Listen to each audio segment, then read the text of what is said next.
Welcome you all to online classes of VBS International School. The topic which we are going to discuss in this video will be algorithm and flowchart. Before this, I had provided you two videos. In this video, we are going to learn what is flowchart, what are the different symbols that we are going to use in flowchart, and we are going to discuss two examples of flowchart. How we are going to create a flowchart. कैसे हम किसी एक flowchart को बनाएंगे वो हम लोग सीखेंगे आज वाले वीडियो में. ठीक है, तो स्टार्ट करते हैं उसको. तो यहाँ पे फ्लो चार्ट की बात कर रहे थे हम लोग. फ्लो चार्ट जैसे आपको स्क्रीन पे दिख रहा होगा. ठीक है, फ्लो चार्ट यहाँ पे एक डायग्रामेटिक रिप्रेजेंटेशन है किसी भी एल्गोरिदम का. किसी भी एल्गोरिदम को अगर हम लोग डायग्राम के थ्रू रिप्रेजेंट करते हैं तो उस जो डायग्राम के थ्रू रिप्रेजेंट कर रहे हैं उसी को हम लोग क्या बोलते हैं, फ्लो चार्ट बोला जाता है. ठीक है, एक फ्लो चार्ट हेल्पफुल हो सकता है दो तरीके से. अगर आपको एक प्रोग्राम लिखना है तो इसमें फ्लो चार्ट आपका हेल्पफुल होता है. दूसरा, अगर आप किसी को बताना चाह रहे हैं, समझाना चाह रहे हैं तो वहाँ भी फ्लो चार्ट काफ़ी मदद करता है. ठीक है, फ्लो चार्ट बनाते वक्त हम कुछ सिंबल्स का यूज़ करते हैं जिसका कुछ मीनिंग होता है या पर्पस होता है. ठीक है, तो उन्हीं सिंबल्स को हम लोग देखेंगे और उनके पर्पस को देखेंगे कि वो क्या क्या पर्पस होते हैं. अगर आपको ये स्ट्रेट एरो हेड मिले तो इसका मतलब वो क्या दिखा रहा है, फ्लो लाइन दिखा रहा है. इस फ्लो लाइन का काम क्या होता है, फ्लो लाइन का काम ये होता है कि इंडिकेट करता है लॉजिक, मतलब लॉजिक फ्लो कहाँ है, कैसे सिंबल्स को कनेक्ट करके. जो एक फ्लो चार्ट में अलग अलग सिंबल्स हैं उनको ये कनेक्ट करता है जिसकी मदद से हम लॉजिक पता कर पाते हैं कि लॉजिक क्या है. दूसरा, ये जो आपको बॉक्स दिख रहा है इसको टर्मिनल या स्टार्ट या स्टॉप बॉक्स बोलते हैं. नाम से ही पता चल रहा है ये फ्लो चार्ट का स्टार्ट और एंड कहाँ से होता है ये रिप्रेजेंट करता है. ठीक है, फिर ये जो पैरेललोग्राम शेप लग रहा है ना, इसको हम लोग इनपुट आउटपुट बॉक्स बोलते हैं. ठीक है, नाम से पता चल रहा है इसकी मदद से अगर हमें कोई भी इनपुट कराना है तब हम लोग ये यूज़ करेंगे और कोई भी आउटपुट या मैसेज डिस्प्ले करना है तब हम लोग ये यूज़ करेंगे. उसके बाद जो रेक्टेंगल शेप में आपको दिख रहा है इसको हम लोग प्रोसेसिंग बॉक्स बोलते हैं. ठीक है, अब इसका काम क्या होता है, प्रोसेसिंग बॉक्स का होता है कि जितनी भी आपको अर्थमेटिक ऑपरेशंस परफॉर्म करने हैं या डाटा को मैनिपुलेट करना है तो वो सारे काम आप कहाँ करोगे, इस प्रोसेसिंग बॉक्स में करोगे. ठीक है, फिर आपको ये डायमंड शेप में दिख रहा है. जो डायमंड शेप में आपको दिख रहा है फिगर, इसी को हम लोग डिसीजन मेकिंग बोलते हैं. ठीक है, नाम से ही पता चल रहा है कि ये जो बॉक्स है या जो सिंबल है इसकी मदद से हम दो या दो से ज़्यादा ऑल्टरनेटिव हैं तो कंफ्यूज हो जाते हैं कभी कभी कि किधर जाएं, तो उस डिसीजन लेने के लिए हम लोग डिसीजन बॉक्स का इस्तेमाल करते हैं. फिर ये जो सर्कुलर आपको दिख रहा है ये ऑन पेज कनेक्टर है. ये दो अलग अलग फ्लो लाइंस को कनेक्ट करने में काम मदद करता है.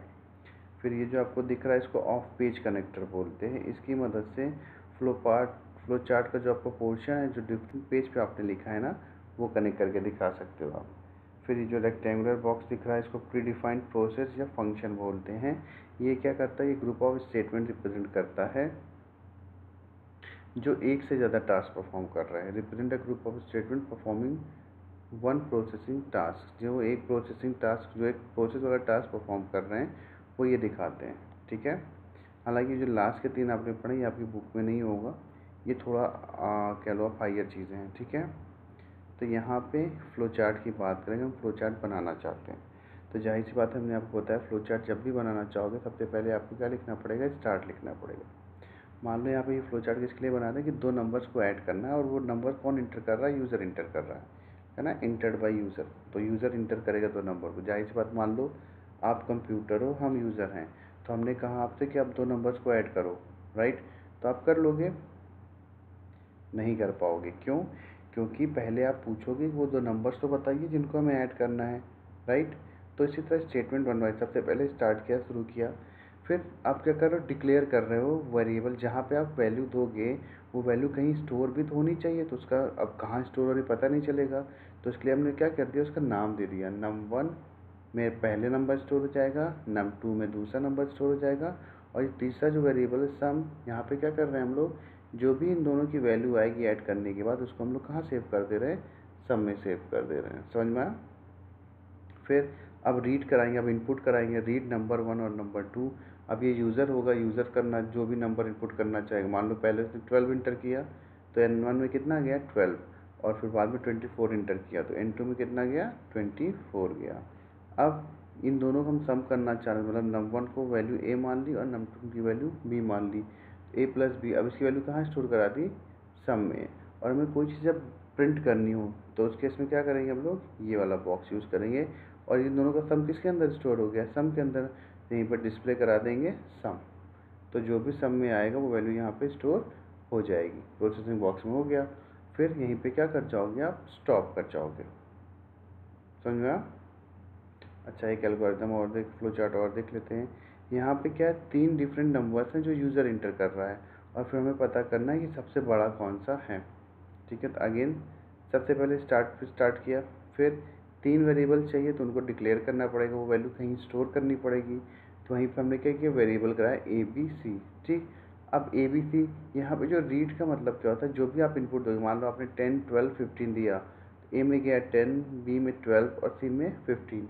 रीड करना मतलब वो वैल्यू जो भी डालेंगे वो इसमें चला जाएगा। फिर अब यहाँ कंडीशन चेक कर रहे हैं, if A is greater than B, मतलब अगर जो वैल्यू ए में है वो अगर बड़ी है बी से, तो उस केस में ट्रू वाले केस में जाओगे। तो फिर चेक करेगा जो ए की वैल्यू है क्या वो सी से बड़ी है, अगर ऐसा ट्रू होता है तो प्रिंट ए कर दो कि हाँ ए वैल्यू आपकी बड़ी है।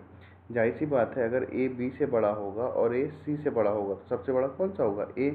तो वही केस यहाँ हुआ, if A is greater than B, अगर ये ट्रू है और अगर ये भी ट्रू है कि ए इज़ ग्रेटर देन सी, अगर ये दोनों कंडीशन ट्रू है तो उस केस में क्या कर देगा, प्रिंट कर देगा ए को। ठीक है, फिर अगर इन केस यहाँ पे ये फॉल्स होती तो उस केस में, या इस केस में जब यहाँ ट्रू हुई, अब यहाँ तो ट्रू नहीं, मान लो ये केस में फॉल्स हो जाता, जब ये केस में फॉल्स हो जाता तो आपका क्या प्रिंट कर देता, बी प्रिंट कर देता। ठीक है, फिर अब ट्रू होने पे तो हम राइट हैंड साइड मूव किए, मान लो ये कंडीशन क्या है, फॉल्स है, तो फॉल्स है तो क्या होगा, फिर यहाँ से स्टार्ट होगा, फिर ये कंडीशन चेक करेगा कि ट्रू है कि फॉल्स है।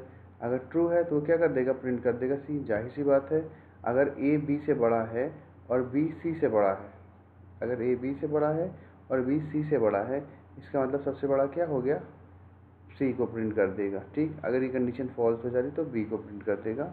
और फिर हम उसको क्या कर दे रहे हैं, स्टॉप कर दे रहे हैं। और देखो जो एरो हेड है ना, यही बताना फ्लो लाइन्स कहाँ से कैसे क्या क्या स्टार्ट है। ओके, तो ये दोनों फ्लो एग्जाम्पल्स हैं जिनकी मदद से आप फ्लो चार्ट बना सकते हो। जितने भी फ्लो चार्ट होते हैं वो यूज़फुल होते हैं जब आप राइट कर रहे हो या किसी प्रोग्राम को एनालाइज कर रहे हो। एक फ्लो चार्ट को कॉम्प्लेक्स प्रोग्राम के लिए बनाना वो बहुत कॉम्प्लिकेटेड हो जाएगा rather than program itself. Program तो जो कॉम्प्लिकेटेड होगा ही, बट अगर आप फ्लो चार्ट बनाने जाओगे तो बहुत कॉम्प्लिकेटेड हो जाएगा। हैंस इसीलिए जो फ्लो चार्ट होते हैं उनको कॉम्प्लेक्स, अगर कहीं कॉम्प्लेक्स प्रोग्राम है तो वहाँ पे इसको क्या किया जाता है, इग्नोर किया जाता है। समझा? ओके, तो आई होप आपको समझ में आया होगा। एंड इनकेस अगर कोई भी प्रॉब्लम होती है you can ask your queries. Okay, thank you.